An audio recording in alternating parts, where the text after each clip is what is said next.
Greetings,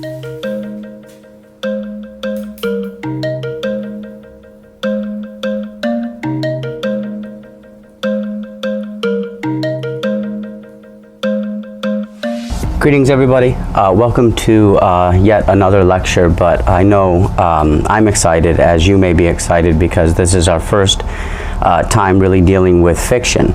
The majority of the readings that we have in this class is nonfiction, so it's kind of a treat to finally get a little bit of fiction here toward the end. And it comes in the form of Sherwood Anderson's Winesburg, Ohio. I've taught Hans the first story in this collection of short stories, and why it's probably the first story is it's probably one of his more popular stories. It's anthologized quite a bit. In fact, you might even find Hans in big high school textbooks and in college textbooks alike. And I've been teaching this particular short story along with another one that's not in here called The Egg for a long period of time. And because I've taught it several times over, I seem to have a pretty good grasp on the major themes and kind of, thematic statements in the social commentary that Sherwood Anderson is providing. I think it might be worth mentioning early on that Sherwood Anderson is a modernist writer. He's one of the paramount modernist writers of America, and when we talk about modernist writers, I think it was Talarico who wrote the neoliberal arts that we've already read, who has a little paragraph in there that gets into this idea of what it means to be a part of an educational system that allows for modernist thought versus postmodernist thought. And that's one of the big kind of debates and questions we have is, are we still in modernist times, or are we now in postmodernist times? Also, I do apologize. I think I'm coming down with a little something, so if I'm like swallowing and doing some odd things, that's kind of the reason. So back to this kind of modernist, postmodernist. The modernist kind of philosophy is modernism is happening, right? We are in the midst of the world modernizing and things are changing. In terms of Sherwood Anderson's collection of short stories here, you might notice how a big change is going from these at one point rural environments, right? Farm communities, and now things are transitioning into towns and kind of bigger communities, and that's a big shift for these populations. And that's a big shift in terms of the psychological effects that it's going to have on individuals, and that's what Sherwood Anderson definitely explores story by story, is the psychology of all types of individuals who come from a small variety of backgrounds as well. And of course, he's talking about Ohio, right? So we're talking about the Midwest, where I would imagine some of these changes were very pronounced as we go from a kind of more traditional time into a modernist and industrialist time.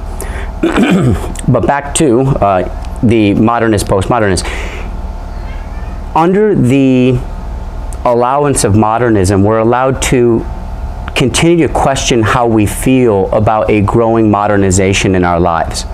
So we can stop and pause and say, okay, what are the effects this is having on my psychology? What are the effects that modernization, industrialization is having on the world or our society? We're allowed to ask those questions, right? We're given that allowance. In a kind of postmodernist mentality or kind of structure, we're not allowed to ask those questions because it's happening and you simply must deal with it, right? You must keep up with modernization and the effects and the big changes that it's bringing to our societies. In fact, in the postmodernist kind of structure, if you even stop to ask yourself how you feel about these changing times, this modernizing world, you might get left behind because of those kinds of questions are not important. This goes back to neoliberalism in education. What should you be doing with your time in school, whether it be high school or college? Basically focusing on getting a job and getting a career, not investigating your psychology and perhaps even bigger ideas like your spirituality based on the changing of the world and what it means for a variety of different people. So this is modernism. This is all about stopping and pausing and taking a careful approach to seeing how we feel or what the effects are of a modernization and a world that this process is going on in, okay? When we talk about hands, in particular, this short story, just to front load a couple major themes that will be dealt with in this particular text. One is, at some point in time, we'll be talking about patriarchy, right?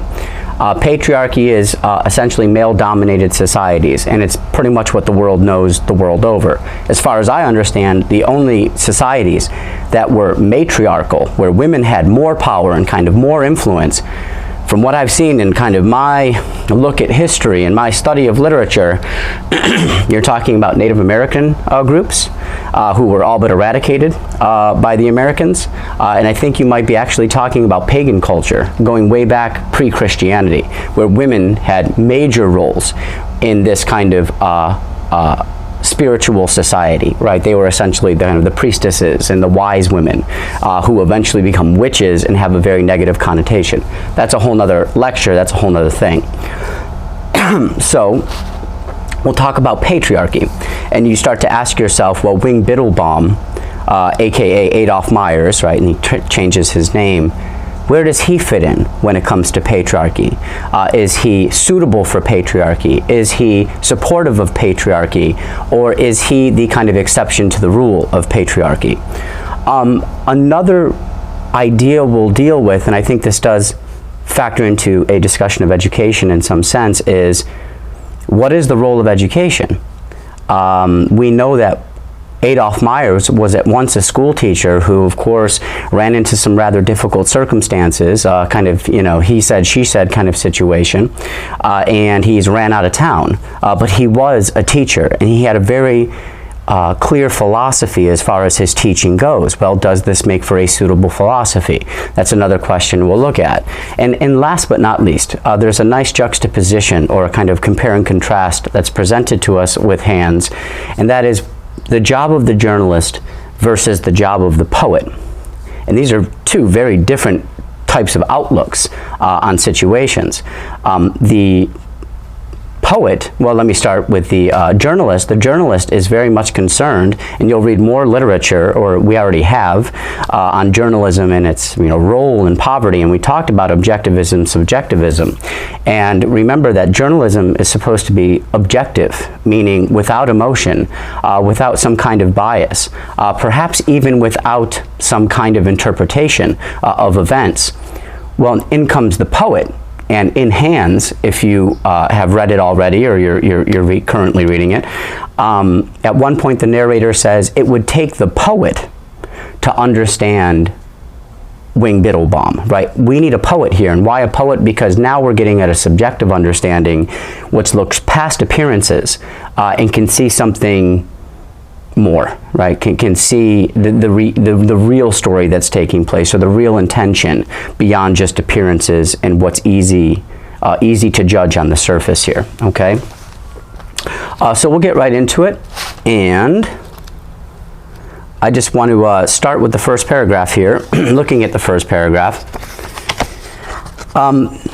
you should be able to, if you're carefully reading literature, you should be able to immediately discern or start to point out some themes that are taking place early on, and maybe beyond that, thematic statements, right? Themes is one thing, that's kind of a topic, right?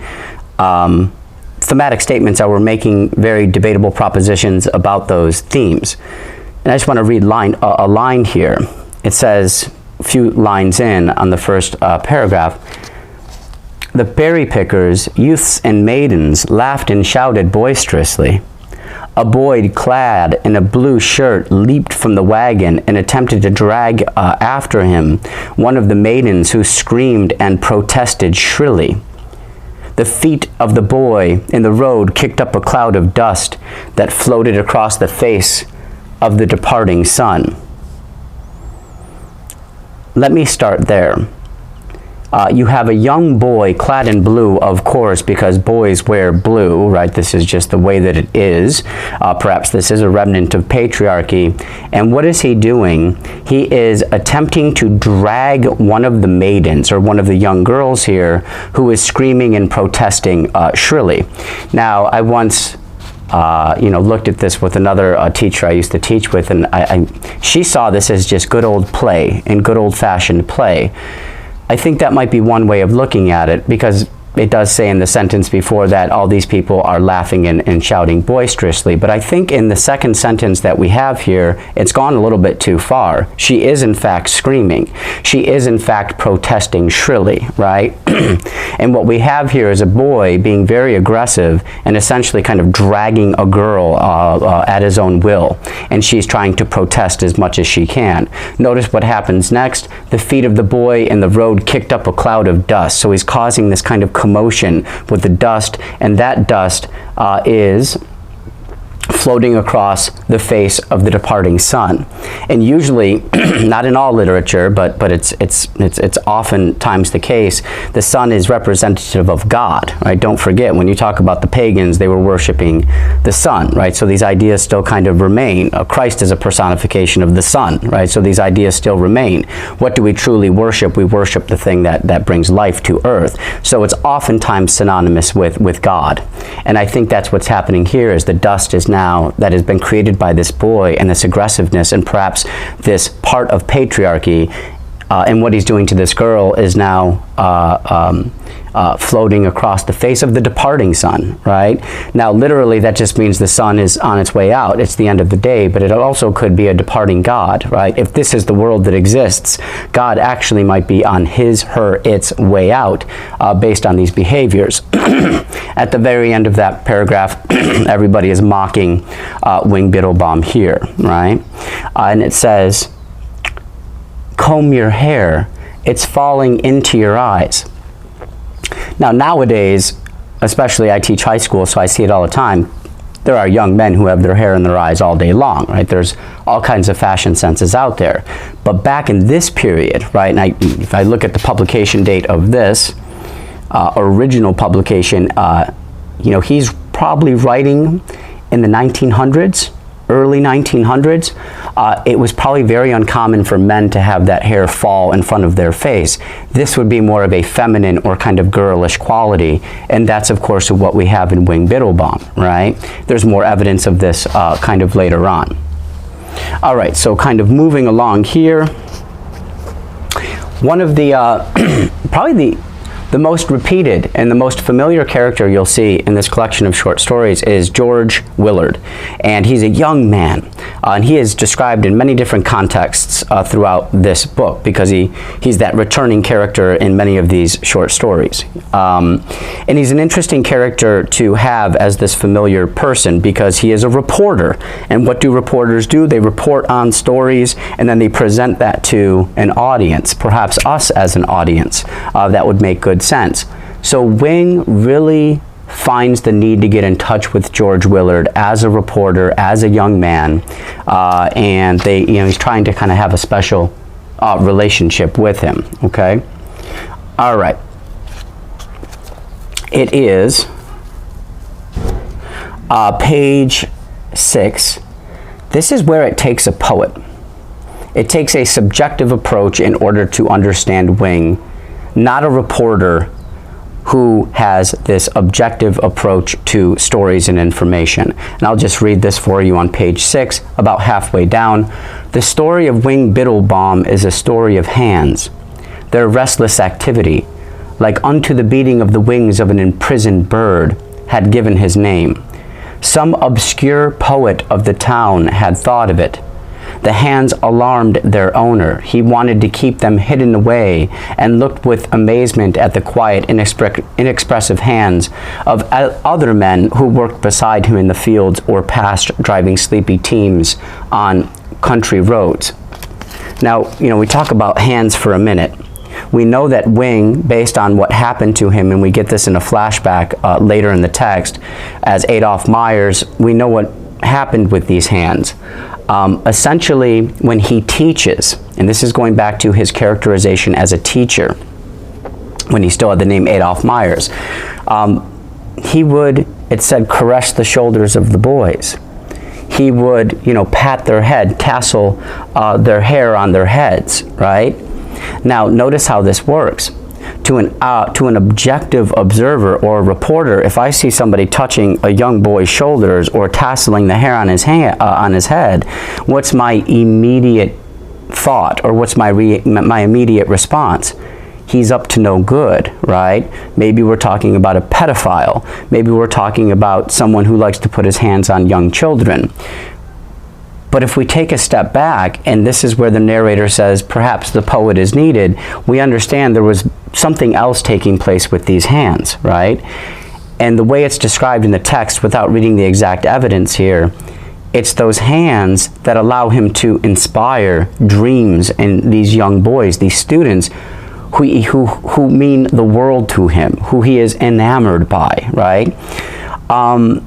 And with the touch on the shoulder or the touch on the head, that's his way of kind of having a unique and meaningful connection with these boys, and really trying to inspire them to think outside the box and to think of their potential within a world of strict restrictions upon that potential.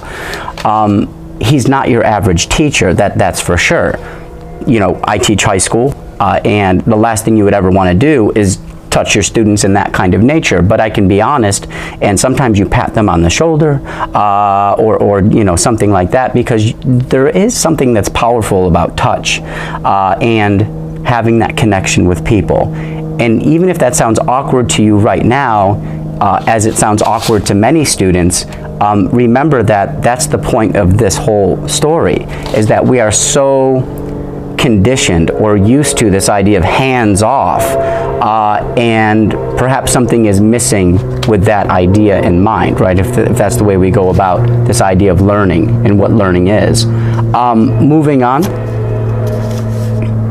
at the bottom of 6, this is where it distinctly says, the story of Wing Biddlebaum is a job for a poet. Because if all you do is focus in on appearances, you're not going to see the real intention of somebody like Wing Biddlebaum and his teaching philosophy, I guess you could call it, right?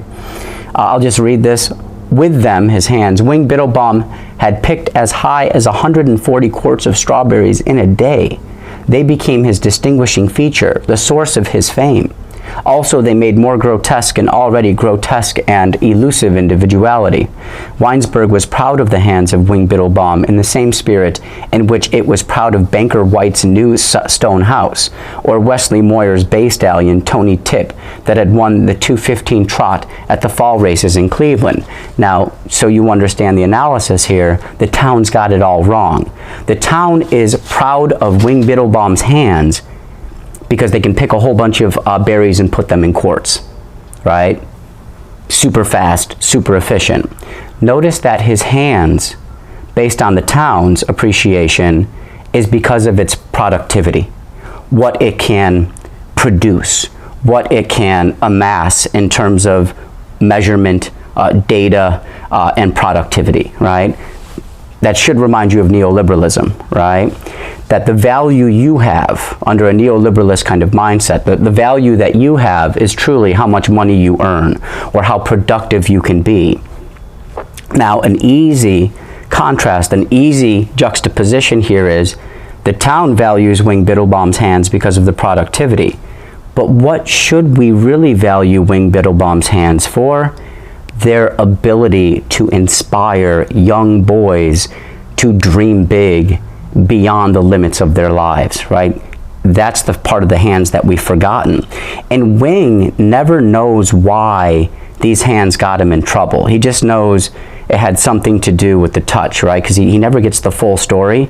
So without even really knowing the details of what that young boy said, and remember, the young boy lies, he makes it up because he himself has a certain passion for Wing, and perhaps that's his kind of juvenile way of expressing that passion for this man, right? And we're not talking necessarily about like a crush or love. We're just talking about a real reverence and passion for an individual that you admire. And I think that's what's happening with the boy.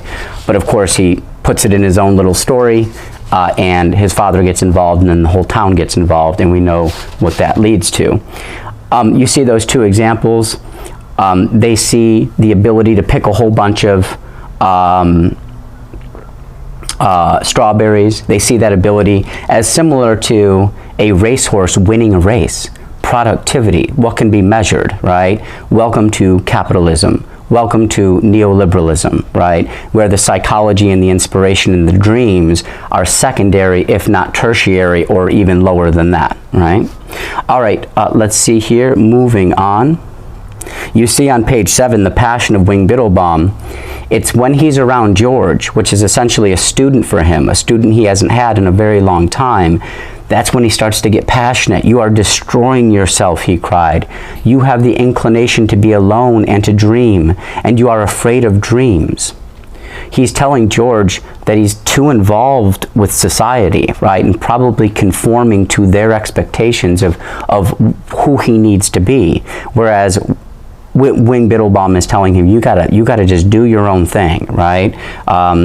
Be alone, dream, but you're afraid of being alone and you're afraid of dreaming. Okay, very good. Moving on. At the same page on 7, you get the ideal for Wing Biddlebaum, and I'll just read this quick paragraph, middle of 7. Out of the dream, Wing Biddlebaum made a picture for George Willard. In the picture, men lived again in a kind of pastoral golden age. This would probably be something very separate than the modernist industrialist age, the neoliberalist age for our context. Across a green open country came clean-limbed young men, some afoot, some mounted upon horses. In crowds, the young men came to gather about the feet of an old man who sat beneath a tree in a tiny garden and who talked to them. So in his idealistic world, young men as students, as people who need to be mentored, would come to him, sit at his feet, as it says, and listen to his stories. I don't know why it reminds me of the idea of Christ, Jesus Christ, but isn't that the whole idea? Is that people came, sat by this person as he kind of explained things beyond what can be measured in productivity? I don't think Christ was interested in economy, but correct me if I'm wrong, feel free to, right? It's more about psychology, mentality, spirituality, inspiration, dreams, right? Okay, very good. In talking to George and expressing this idealism, Wing Biddlebaum becomes very animated, right? And one thing he does is he likes to bang his fists on fence posts. And yes, that might be because that's what's next to him. But if you think about the metaphorical or figurative meaning of a fence, what is it really? It's a boundary. It sets someone apart from another, right? So maybe that's what he's banging on. That's what he's trying to destroy, is this whole sense of division, hierarchy, whatever you think a fence kind of represents. But it's definitely a barrier between one and another. Okay, Wing does seem to promote a real individuality, and he tries to get that idea across to George. On page 8, the poet is mentioned again. Perhaps right at the top of the page, perhaps our talking of them, the hands, will arouse the poet who will tell the hidden wonder story of the influence for which the hands were but fluttering pennants of promise. I think this is an urge by the narrator and of course Anderson himself, who recognizes the detrimental objective nature of society. He's calling on us to become poets once again, and to look at things subjectively with a certain set of kind of emotions intact, so that we don't fall victim to judging appearances, right? It also says on page 8, he was meant by nature to be a teacher of youth. He was one of those rare, little understood men who rule by a power so gentle. Notice the oxymoronic nature there. A power so gentle, a gentle power. I think if you think about a patriarchal society, Power comes through aggression. Power comes through assertiveness, right? And these are the values that sometimes we teach in school, whether we want to or not. It's just kind of unconscious.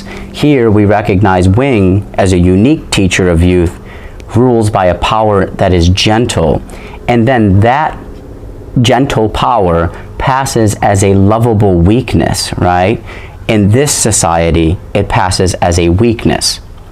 In their feeling for the boys under their charge, such men are not unlike the finer sort of women in their love of men.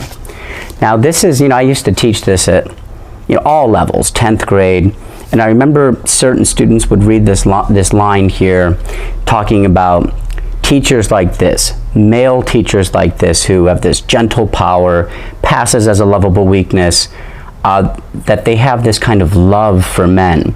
And of course, what you could imagine, what does a 10th grader immediately think? He's gay, right?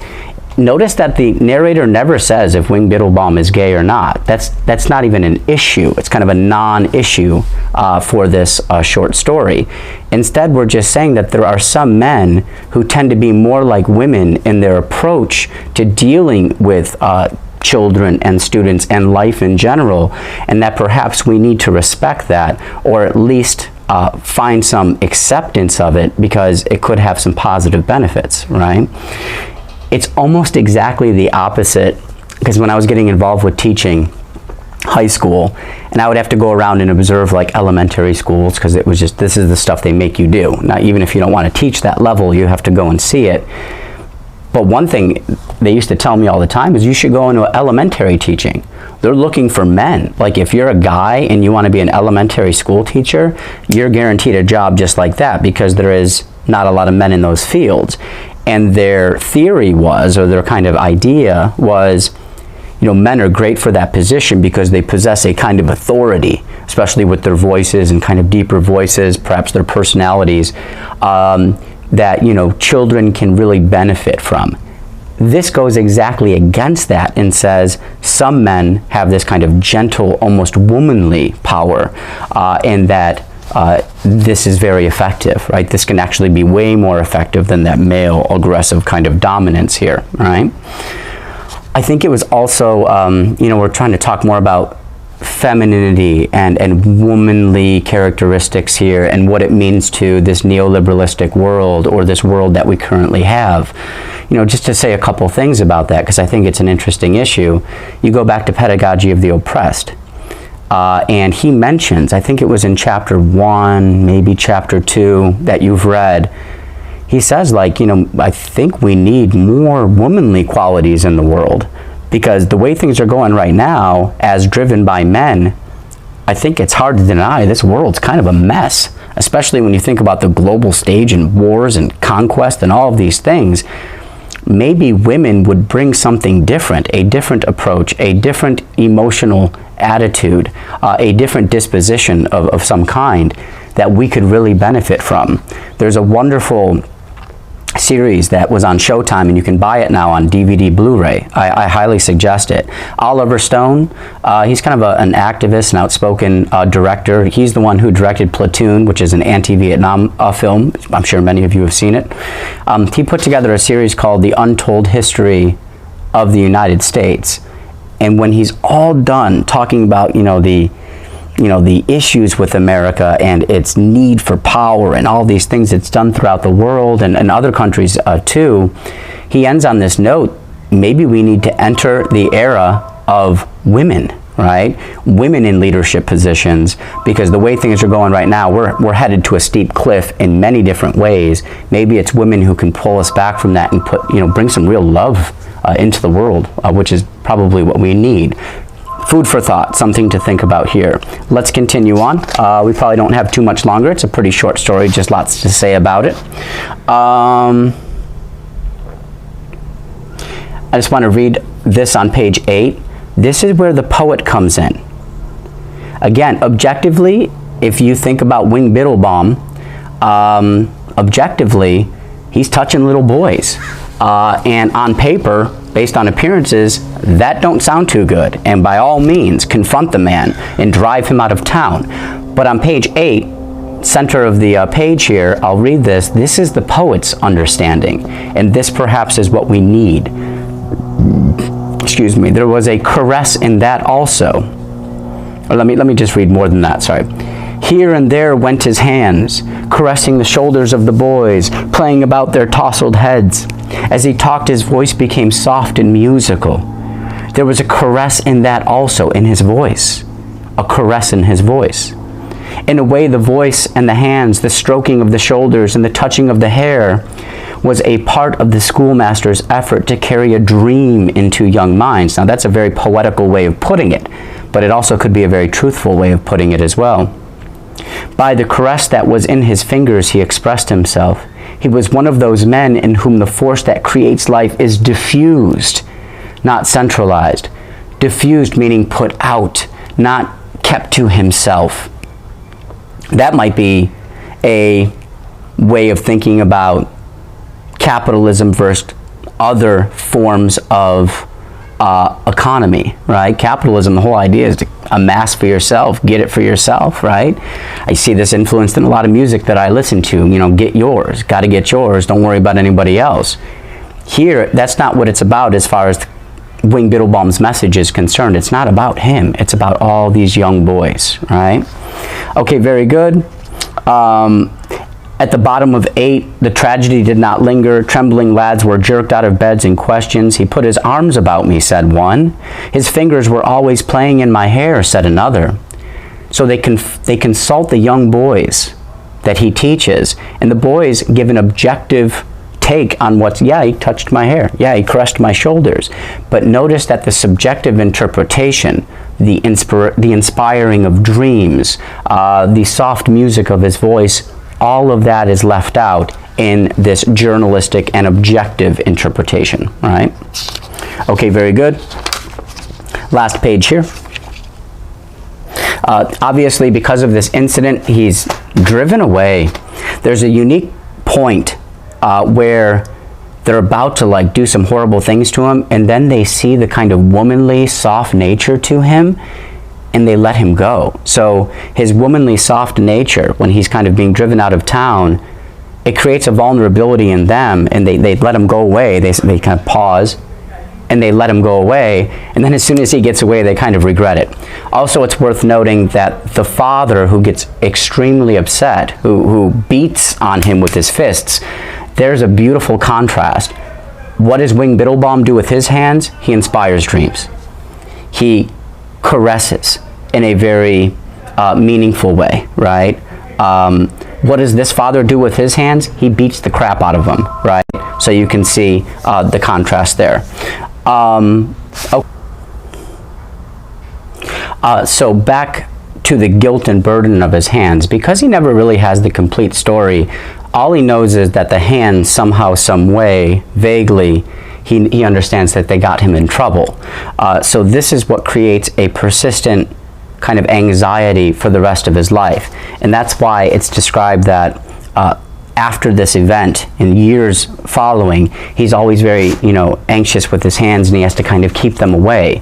Now, literally, he's keeping his hands away, right? But figuratively, what is he keeping away? The dreams that are inspired by these hands, right?